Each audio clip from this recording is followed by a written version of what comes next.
আমরা লাইলাতুল কদরে নফল নামাজ পড়ব 2 রাকাত করে। মাগরিবের পর থেকে ফজরের আগ পর্যন্ত এই সময়ের মধ্যে যখনই আপনার সুযোগ হবে তখনই আপনি নামাজে দাঁড়াবেন এবং নামাজে দাঁড়িয়ে প্রথমে নিয়ত করবেন যে আমি এখন 2 রাকাত নফল নামাজ কিবলামুখী হয়ে আল্লাহর সন্তুষ্টির জন্য আদায় করিতেছি। এতটুকু কথা অন্তরে সংকল্প থাকলে নিয়ত হিসেবে যথেষ্ট হবে, আর কোনো অতিরিক্ত শব্দ যোগ করতে হবে না।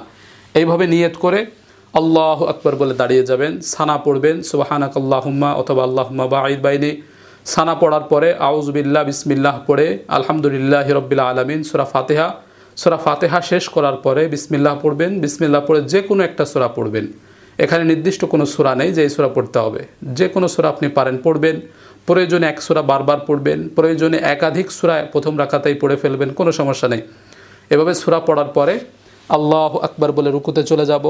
সামি আল্লাহু লিমান হামিদা বলে রুকু থেকে উঠবো। স্বাভাবিক নিয়মে আবার সেজদা করব আল্লাহু আকবার বলে 2 সেজদা করব। আল্লাহু আকবার বলে দাঁড়িয়ে গিয়ে দ্বিতীয় রাকাত শুরু করব।